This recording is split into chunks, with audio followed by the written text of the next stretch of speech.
Hello, welcome. We continue our journey through the 4 romances of the King Arthur cycle. As you can see, we are now entering the romance of Lancelot. In other words, in the series of stories about the great knight Lancelot, who is the most well-known. After Arthur, Lancelot is undoubtedly the big celebrity of the Arthurian cycle. And this chapter will start by talking a little about him, about his story. First of all, the book will mention something interesting that you might have already seen in other sources. This is quite well known, quite popular, which is the idea that Lancelot, unlike the other knights of the Round Table, belongs not to the masculine imagination, but to the feminine. This is quite curious. They say that, for example, Galahad, Gawain, Owain, the other knights, belong to the masculine ideal of a knight, whereas Lancelot would be the ideal knight for a lattice imagination. In other words, what would a lady expect from a knight?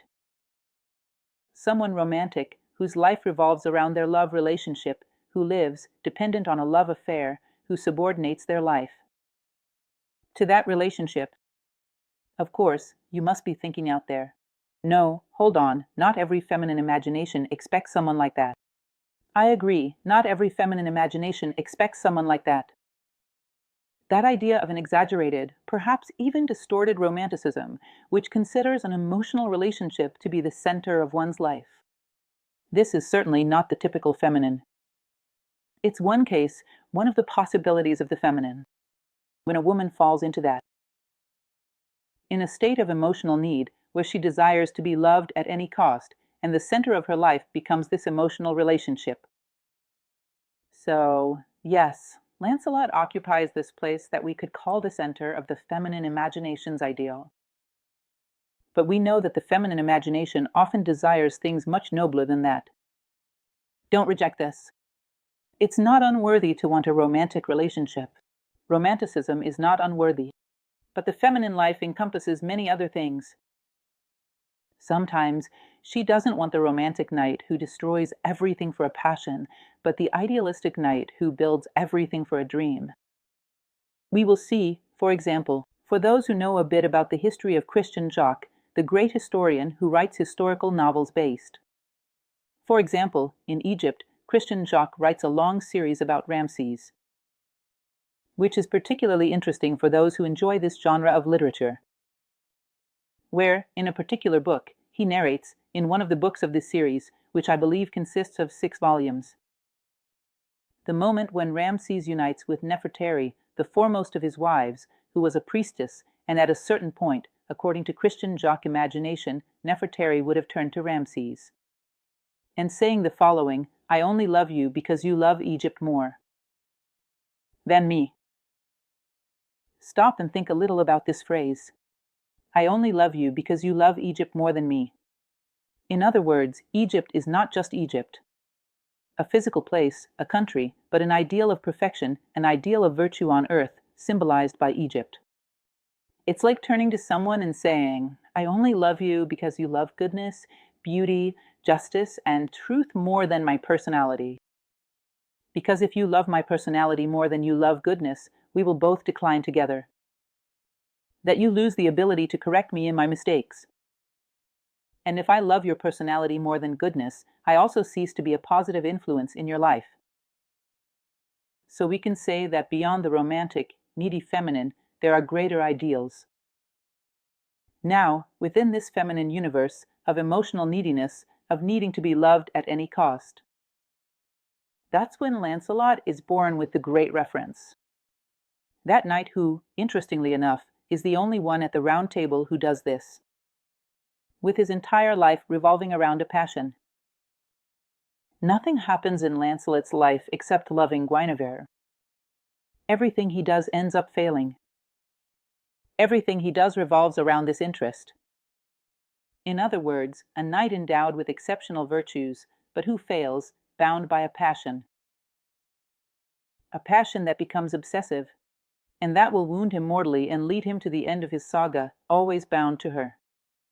Castellan goes to the end of his saga, always a slave to it. It's curious because there's nothing more noble for the Knights of the Round Table than to participate, at a certain moment, of the quest for the Holy Grail, the pursuit, because only one achieved it. But this quest, this search for the Holy Grail, which represents the very spiritual element, the divine essence in man, Lancelot was excluded from it. He was excluded because he was not considered worthy. When he tries to step onto the path of the Grail, a voice tells him to leave, that he was desecrating that quest. He was not worthy. And he himself becomes aware that he is not worthy because he did not know how to master his passions. In other words, he becomes completely connected and enslaved to the emotional world. It wasn't always like this.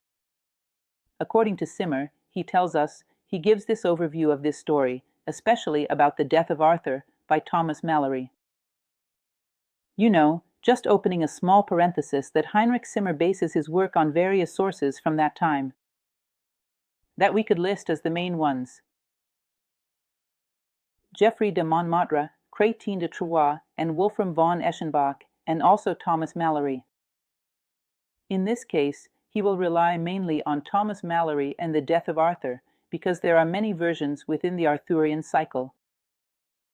And within this version, the story of Lancelot of the Lake is told as the son of a king, King Ban, from a kingdom called Benoic. And that, in this kingdom of Benoic, he would have been kidnapped, as a child, by Vivian, the Lady of the Lake. He would have been taken to live in the land beneath the waves. That is, within the lake, in a completely fairy-like kingdom, accompanied only by elemental beings, fairies, and nymphs. Beings that inhabited the Undines, beings that lived there beneath the waves. And he would have only left there, armed with his sword, already freed to head towards Camelot to join King Arthur's circle. Now an adult and armed by his godmother, who is Vivian, the Lady of the Lake. Look, it's not too much to open a parenthesis to remind you, those who have been following me from the beginning, we always talk about this. We have a basic symbolism. Most of these traditions say that the horizontality of matter is represented by water and the verticality of the spirit is represented by fire. Therefore, when something is submerged in the waters, it generally means that it is submerged, subjected to the laws of matter, to materialism. He couldn't rise above materialism. It's no wonder that various symbols, like the swan, are considered noble precisely because they float beautifully on the water, not allowing themselves to be swallowed. The waters, the horizontality of the waters, represent the horizontality of matter. So, it's not a good sign that Lancelot spent his entire life submerged in the waters. Just as it's not a good sign when certain beings in Greek mythology are children of Poseidon, who is the god of the waters. All of this, as is the case, for example, of Theseus, leaves a very strong mark, a mark of materialism, which often determines the failure in his heroic quest. And that was exactly the case with Lancelot. Notice that at birth he wasn't called Lancelot, his name was Galahad. Galahad is the one destined to find the Grail, the pure one who is predestined from birth to find the Grail, but he cannot fulfill this destiny. So, he ends up having his name changed when he is taken by Vivian. His name is changed, and he becomes known as Lancelot, the one who came from the waters, Lancelot of the Lake.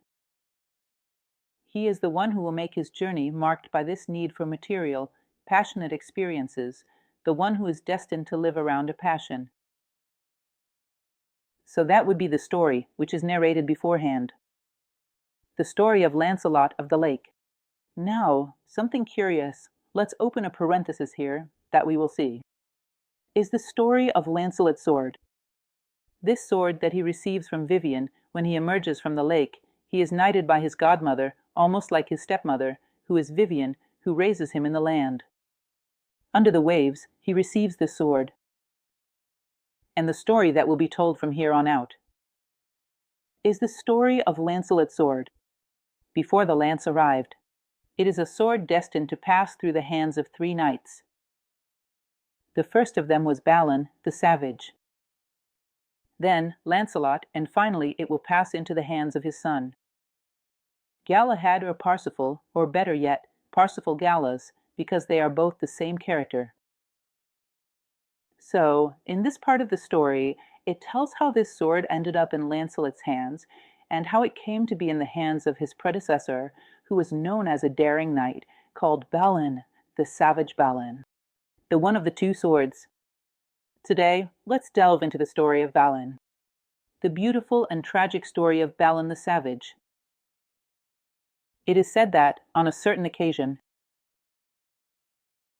still following Merlin's narrative on a certain occasion, in Camelot there was a knight named Balin who won in a battle, defeated and killed a cousin of King Arthur himself.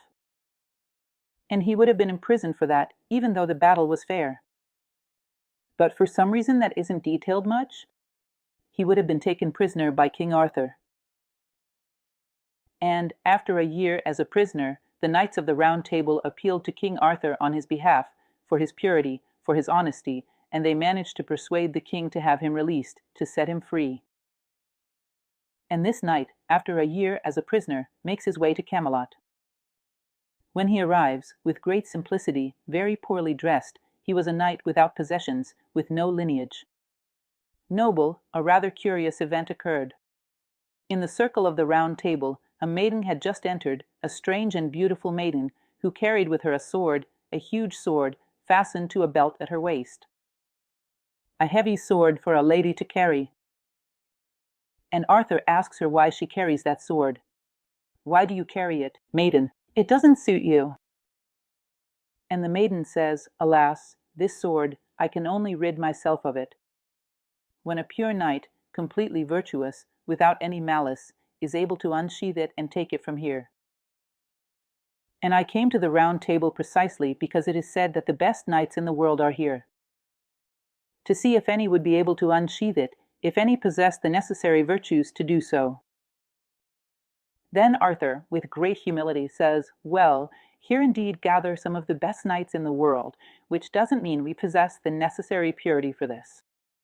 But I will be the first to try, not because I consider myself worthy, but to set an example, so that all my men may try afterward." And then Arthur goes, grabs the hilt of the sword, tries to pull it, but can't. He strains, and the lady says, "It's not a matter of strength. The one who is able to remove it will do so with great ease." And he declines. Then he fails, and it passes to all the knights of the table, and none of them succeed. Everyone felt great sorrow for not being pure enough for that quest. This is a point I would like to emphasize a little for you. This story, which is present in the Arthurian heroic saga, is yet another psychological element that captures our attention. Very few things saddened a knight of the Round Table. And one of those things was exactly that, not being pure enough to carry out a heroic quest, to fulfill a task.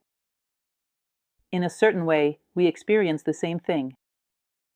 Imagine that we are living in a historical moment, complex, both in our collective history and in our personal history, is fraught with difficulties. We are living in a time of many difficulties. And if there is something that should legitimately bring a certain sorrow to our hearts, it is not being pure enough to rewrite history. Not a negative sorrow, but a sorrow that fills us with the healthy motivation to purify those elements we lack. To be worthy of wielding our sword and creating better circumstances. To change the circumstances around us. So, this is a very interesting element. All the knights then lament not having the necessary purity to free that maiden from that burden. But then suddenly he appears. The maiden was already saying her goodbyes, getting ready to leave, when Balin arrives from his journey, after being released from his imprisonment. He sees the whole situation unfold and asks the maiden, "May I give it a try?" She looks at him, poorly dressed, a bit. Without having all that demeanor expected of a great knight, she says, "Look, all the others have failed. Is it worth it?" And he tells her, "Look, the honor of a knight has very little to do with how he dresses, with his appearance. It has to do with elements that are not visible." And she is swayed by that argument and says, "You're right, you may try." And to everyone's amazement, Balin, with great ease, draws that sword as if it were extremely light and loose the whole time. Everyone is astonished by that. And the maiden announces that there was a knight of exceptional valor, destined for great deeds, to great achievements, and she asks him to return the sword now. But he becomes enchanted by the sword's gleam, captivated by its beauty, because it was an exceptional sword. Imagine, within a circle of knights, a sword. It's a very important piece. A sword is like an alter ego, another self of the knight himself. In the same way that today, we have our fetishes in the 21st century consumer society. For a knight, nothing was more coveted than a good sword. And, at that moment, Balin looks and desires that sword for himself. Dead, no, I will not return. I drew it, I have a right to it. And the lady becomes very saddened by this, and she says, this will be your curse. This sword will serve for you to kill the person you love most in the world. The person you love most in the world. But Balin was no longer listening. He was enchanted by the possibility of wielding all the power that the sword granted him. Look, because this point is very important. This sword will pass through many hands. At this moment, it belongs to Balin. Later, it will belong to Lancelot, and then it will be Galahad's. The problem is not the sword. The sword simply represents an element. The sword is power. And power it will bring to Iona will strengthen what a person has within themselves. I return to a point that I have often discussed in my lectures. Is the idea wrong that power corrupts? Power simply gives energy, the power Iona, to what a person possesses. If within him there are elements that are corrupted, those elements will become amplified. But it's not the fault of power.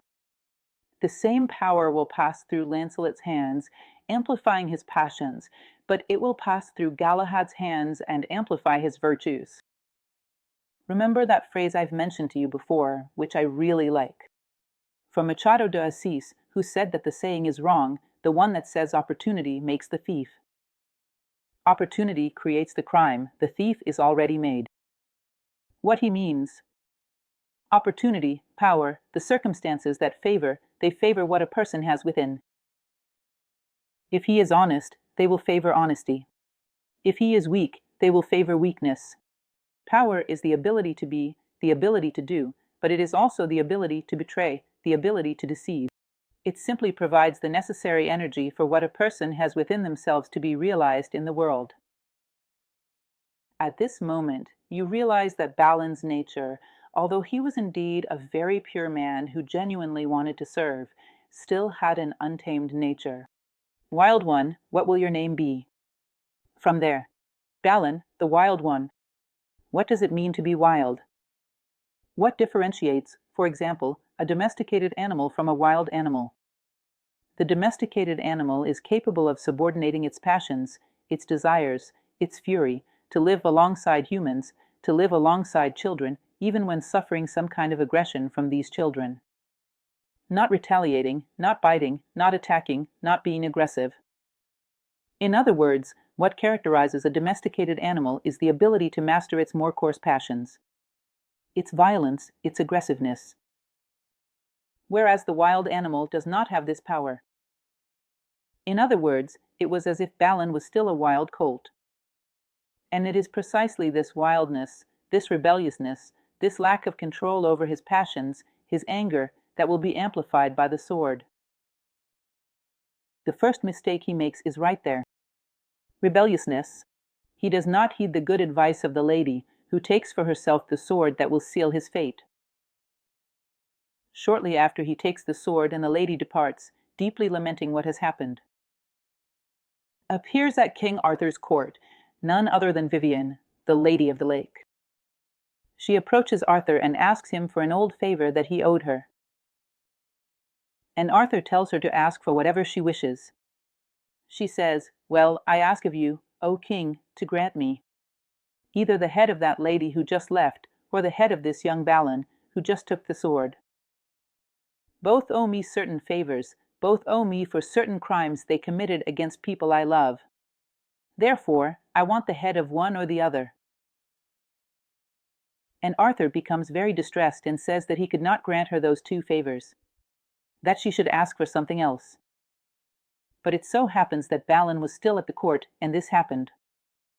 And very outraged, overcome by anger and hatred, remember that he couldn't control his own anger and hatred, and now the sword had empowered this rage of his. He approaches Vivian and cuts off the head of the Lady of the Lake. He kills Vivian in front of King Arthur. The king is deeply offended by such savagery and disrespect in his presence. He should not have done that, and he is expelled from Camelot. Then Balin, with his sword, which was already destined to seal his fate. He leaves Camelot riding his horse, always with his distinctive trait. He always carried two swords with him, which symbolized that he was working for two worlds. Deep down, he wanted to be generous, he wanted to be selfless, he wanted to help. But he had another side, endowed with great power. He couldn't control his anger, couldn't control his fury, couldn't control his desires. And this would lead him to ruin. His more animalistic side, that part which, within Greek tradition, is called soma, the somatic aspect, he did not have under control. We will see that, later on, Lancelot did not master his psyche, his romantic passion.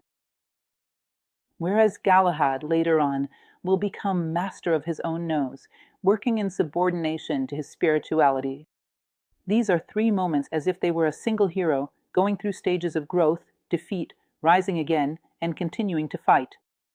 This is very common in the Arthurian myth. Sometimes, three characters represent a single human consciousness, going through various phases. It's the spell of transmutation. So, Balin leaves Camelot. Along the way, he encounters the Prince of Ireland, who was coming to avenge the death of the Lady of the Lake. And he engages in a conflict with this prince. They fight, and in this duel, he defeats the Prince of Ireland. He manages to kill him, and when he kills, in this duel, the Prince of Ireland's fiancée, whom he loved dearly, commits suicide in front of the Prince of Ireland. Both of them die there. Then Merlin appears. Merlin always shows up, no one knows from where, and he always comes at the right moment. And he prophesies that in that place, where the blood of that pure lady had been spilled, one day a great duel would be established. A great battle, which would be between Lancelot and Tristan. That's another interesting story. You will see that Tristan is another very important character in this cycle of Arthurian legends, who will be defeated in a way very similar to Lancelot. Tristan is defeated by his love for a woman, Isolde. Just like Lancelot, who is defeated by his love for a woman, Guinevere. And in this battle that the two engage in, neither of them emerges as the victor. They end up exchanging weapons, becoming friends. Both of them are victims of the same spell. Of the psychic spell, from a passion for something material, something concrete, which prevents them from achieving their highest aspirations. Then, Merlin arrives at that place and prophesies that one day, exactly there, something would happen. This battle. And he warns of the difficulties that Balin would face ahead. Look, you are still destined to be the man who delivers the painful blow. You will wound the most noble and just man on earth. But Balin could no longer hear. He was unable to listen. He no longer had the strength to fight against his destiny. Despite Merlin's ominous warning, he continues on his journey. At some point, he encounters a knight who takes him as if he were a companion, a guardian, to lead him to a kingdom, to be his scout, so that he can meet his bride. Suddenly, as they were on their way, this knight is struck down. He is struck down and falls in agony, nearly dead, and Balin doesn't understand what is happening there, and asks this young man what had happened. He, still in agony, says, "It's a knight named Garlon, who has the power to become invisible. He struck me down. I ask you, young one, who remains alive, to one day avenge me against this knight Garlon, who has this power of invisibility." And Balin, believing that it is a tremendous act of cowardice and injustice for someone to fight another knight invisibly, not giving him the chance to defend himself, promises the young man in agony that he will avenge his death. And then, shortly after, he embarks on another quest, constantly getting involved in adventure after adventure. He is called to serve as a companion, a scout, to escort a maiden to the court of King Pelin, who was considered the most virtuous being on earth. And as he goes with this lady towards that kingdom, along the way, he meets a knight who was also headed in that direction, and they go together. At some point, once again, the invisible knight, Garlon, attacks the young man who was accompanying them and kills him, invisibly. And then Balin becomes a bit upset. This is already the second time that this invisible man commits such cowardice, and it's the second affront he has done to me. I now have to settle my score with this man. He continues his journey with the maiden until they arrive. The court of King Pelin, where a gathering of knights was taking place, was a court similar to Camelot. This King Pelin had a reputation, and truly deserved it, for being an almost perfect man. He was the most virtuous man known on earth at that time, in that era. But among the guests, there was a knight who was King Pelin's brother, and it was none other than Garlon, the knight who had the power to be invisible. He was envious, cowardly, a murderer, but he was the king's brother. And he sat at his table. And that was precisely King Pelin's weak spot. It was this brother he was not willing to sacrifice, whom he wanted to protect. It's precisely this vulnerable point that he had. Where is he going to receive the blow? Painful. Well, when Balin hears that this is the knight Garlon, he stares intently at him, as he already knew that name. And Garlon looks at him and says, "Why stare at me? Get on with what you came to do and leave quickly, as if you were a lesser person." And Elaine says, "All right, I will do what I came to do." He draws his magical, powerful sword, and right there splits the head of that cowardly Garlon in half, who had killed his 2 travel companions. This causes a great upheaval. And King Pelin, so wise, so generous, was not prepared to lose his brother. And he becomes enraged with Balin, and he tells him to leave immediately or he would die. And thus begins a chase, with Balin fleeing through the castle and the king pursuing him until he enters a certain finely decorated chamber. Beautiful, where there was a bed, with silks, with brocades, where a maiden was sleeping. And beside this bed there was a table with a very special spear. And that spear was finely decorated. He takes it in his hands, and when King Pelin appears, he wounds him with that spear. This is curious, because the wound that King Pelin suffers causes the castle to collapse, as if the castle, the kingdom, just like the kingdom of Chamber, was an extension of Arthur's body. The kingdom of Pelin is truly an extension of himself. The castle collapses, and King Pelin does not die, but he is wounded. It's curious because the wound he receives from Balin's spear will take 12 years to heal. He will only be redeemed from this wound. That continues to bleed for a long time afterward. When he arrives at his court, none other than Galahad, the illegitimate son of Lancelot. He will be the only one capable of healing him. Look at this, because if you leave, then maybe some of you know the story. The version of this that Wagner creates. In his work, Parsifal, he is based on another author, who is Wolfram von Eschenbach. And, according to Wolfram, he will create a story based on the myth of Parsifal. With different names, but exactly the same story. For Wolfram von Eschenbach, Galahad is called Parsifal. Parsifal Galahad is the same character. And King Pelin is called King Anfortas. Love is strong. It's a very interesting story, because in the same way that Pelin is wounded, because he had a vulnerable point, which was his love for a common and fallen brother. Common and violent, too. And Fortas is wounded by his love for a woman who was Caudry, serving a dark sorcerer named Klingsor. In other words, in both cases, these kings were wounded by their weaknesses. This is what happened.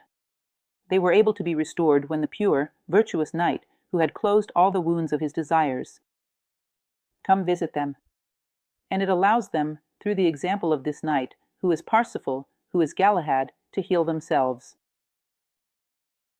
Notice that this, or there are so many recurrences of this in other myths that you can't even imagine. Within the Zen tradition, it used to be said by the samurais that the gap of inattention is where the sword's edge cuts. In other words, the gaps in our deficiencies, our weaknesses, our flaws, are where we will be struck. If we were completely pure and virtuous, nothing from the outside would be able to penetrate us. External evils penetrate through the gaps that internal evils have left open. What was King Palin's gap? His love is a brother, common, aggressive, and fallen. What was King Enforda's crack? His love is a lady who worked for something dark. And this opens a wound that only spirituality, the complete mastery of oneself, is capable of healing. In both versions, although with different names, it's the same thing that happens. And that is the painful blow. Then, that castle falls, killing the maiden who was lying there. Seriously wounds King Pelin, but Balin remains alive and well. And none other than Merlin appears, rescuing Balin from beneath all that rubble. And he says, "Look, with that painful blow you dealt, not only did King Pelin's castle fall, but 3 kingdoms that were subordinate to him also fell. Everything he built collapsed with him. All his works crumbled along with it. Therefore, these 3 kingdoms are sown with pain and discord." And Balin, aware of this, takes his sword and tries to leave there as quickly as possible. He heads towards leaving those 3 kingdoms. Where does he pass through? He is recognized, and they try to kill him. Because he sowed death, he sowed destruction. When King Pelin falls, when the painful blow is struck, everything he had built comes crashing down. And Balin manages to leave those lands, until, at a certain moment, he arrives in another kingdom, where he encounters a young knight who, sitting, was deeply lamenting because his beloved had not come to meet him. And he, once again showing solidarity and trying to help, despite all his flaws, he wasn't acting out of selfishness. He truly wanted to help. He says, "I will go to the castle and see why your lady did not come to meet you." And when he arrives at this castle and enters the courtyard, he finds the lady, who was awaited by that young man, in the arms of another. He returns, takes this knight, and brings him to the presence of the lady, showing him that he was being betrayed. The knight kills the lady, her lover, and finally, himself. But before that, he says to Balin, "Woe is me. You should never have shown me this.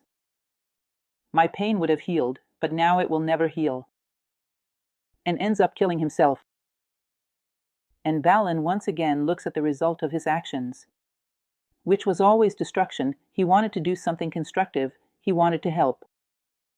But as he acted in a completely impulsive, uncontrolled manner, driven by his instincts, without intelligence, without discernment, without guidance from anything higher, his good intentions were always thwarted. He always left the land devastated wherever he went. This only reinforced his reputation as Balin, the savage. He continues further until he arrives in a kingdom where he finds a cross, with golden letters engraved that say, "Knight, solitary, what do you seek? You must not cross this sea." But despite this, he, who was already blindly heading towards his destiny, feared nothing anymore. In fact, it seems he never feared anything. He decides to move forward. At that moment, a hermit appears, approaching him, almost like another version of Merlin, who says, "Look, if you turn back here and now, there is still salvation for you." But the great problem with Balin, that Balin within us, is that when we give too much power to our anger, our hatred, our lack of control, our instincts, they no longer accept limits.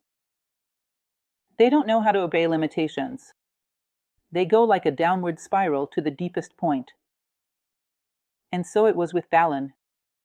He could no longer tell himself no. He had no control left, none. So, he decides to move forward, despite all the warnings. As soon as he enters that kingdom, a knight appears and says to him, "Your shield, you are about to face a great battle ahead, knight. Your shield is not suitable, it's in very bad shape. Let me give you a better one." And he exchanges his shield with him, which was a very dangerous thing, because a shield had all the symbols that allowed a knight to be recognized. And when Balin agrees to exchange his shield, he loses his identity. Final. As if he were truly falling into complete unconsciousness under the final control of the wild and instinctive forces within him. He completely lost his identity. And, shortly after, he encounters a maiden who tells him exactly that. You should never have given up your shield.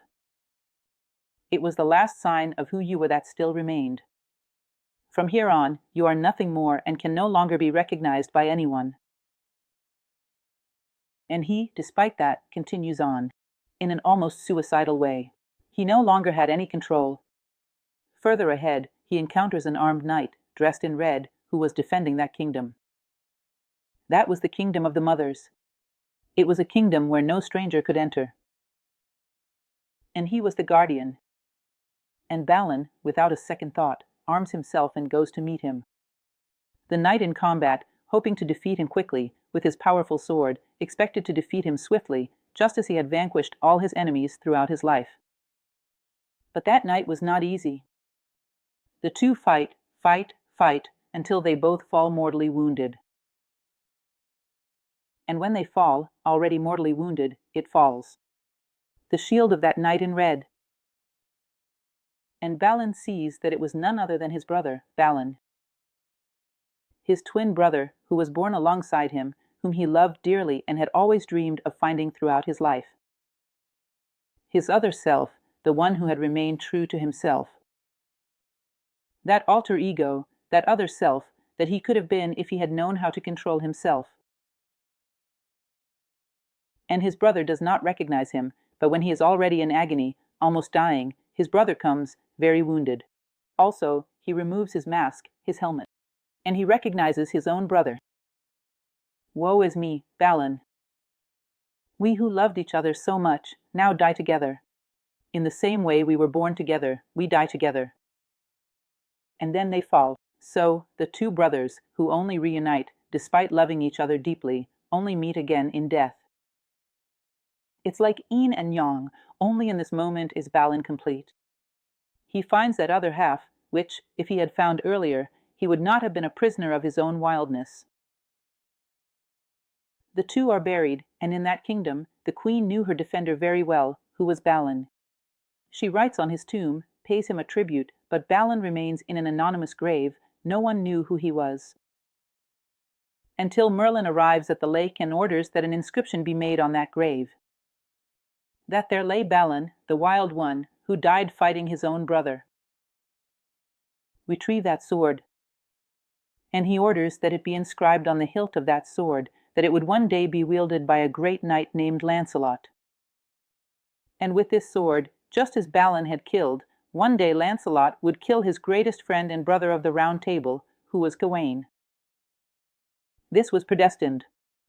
It was written on the hilt of the sword. Before this sword passed into the hands of the purest knight. There was still another defeat to be inflicted along the way.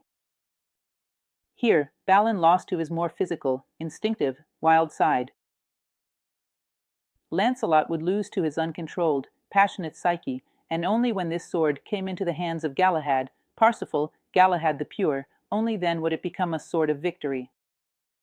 The victory of man over himself. The triumph of spirit over matter.